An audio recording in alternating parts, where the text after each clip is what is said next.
Hello mga kachika! Welcome back to my channel. At today gagawa tayo ng fresh cheese. So, let's go! Gamit tong milk na to. Tapos with lemon. Shake natin yung milk. And maglagay tayo ng depende sa kung gaano karami na cheese, kung gaano karami gusto mong gawing cheese. So, yun, papakita ko lang naman sa inyo kaya gagawa lang tayo ng konti. Tapos, lalagyan ko siya ng lemon.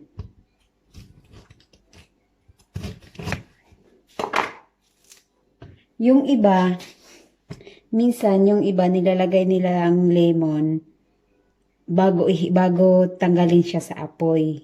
Pakuloan natin yung milk.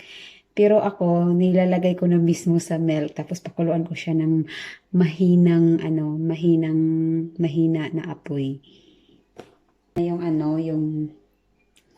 Yung milk natin, yung lemon. Pigain ko muna siya.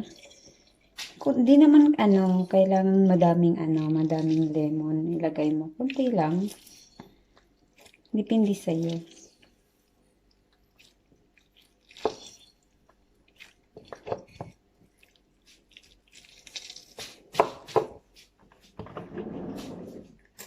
So, tanggalin ko yung yung mga buto ng lemon.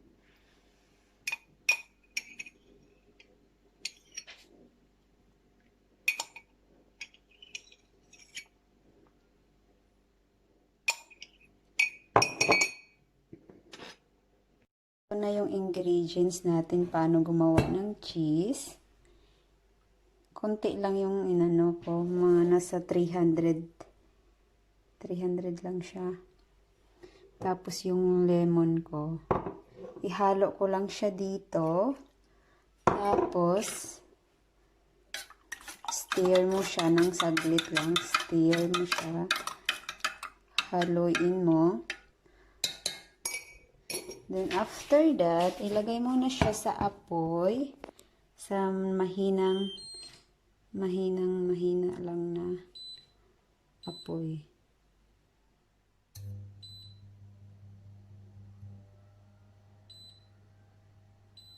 5. Yan, 5. Pwede na siya 5. So, antayin ko lang siya ng kumulo ng konti bago siya tanggalin sa apoy. Tapos,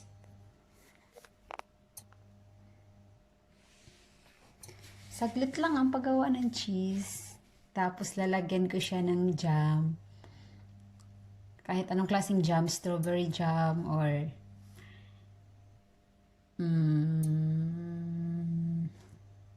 peach. Kahit anong jam, ihalo ko siya sa cheese. Tapos, pinapapak ko na, ang sarap. Fresh cheese. Ayan na siya.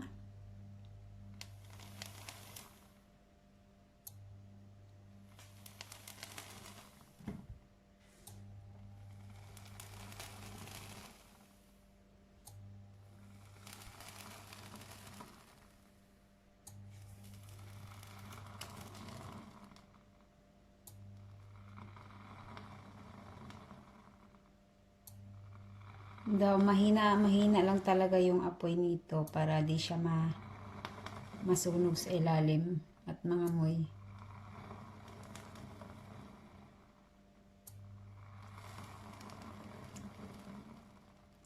Depende sa kung paano mo gamitin yung cheese na gawa mo. Lagay sa tinapay. Sa akin, pinapapak ko lang. Tapos, yung natirang lemon is pwede kong gamitin uli pang lagay sa kilikili, pampaputi. So, ayan na yung cheese natin. Unti-unti na siyang kumukulo.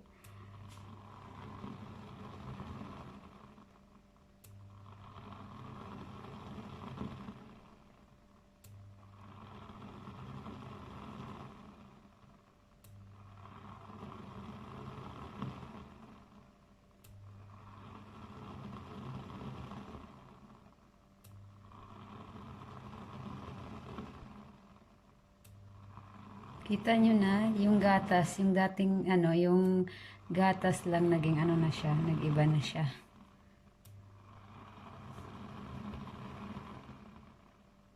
Yung cheese na.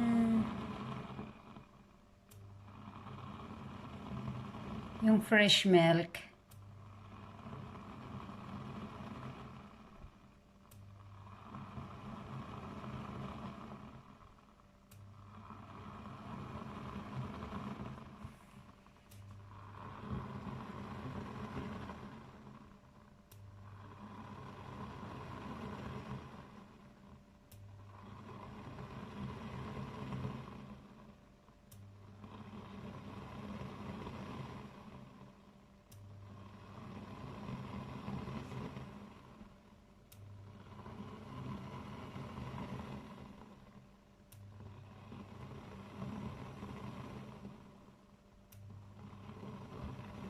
Ayan, okay na yan siya guys. Patayin na natin yung apoy. Yan, patayin na natin yung apoy. Yan, okay na siya. Tapos, palamigin lang natin siya at pagkatapos salain natin siya sa sa damit na pang para maano yung tubig. Antayin lang natin ng lumamig kunti. Tapos, simmer na natin. So, ito na nga guys. Malamig na siya. Ngayon, tanggalin natin yung tubig. Tanggalin natin yung tubig. Gamitan natin ng salaan. Tapos, ito, malinis na tela.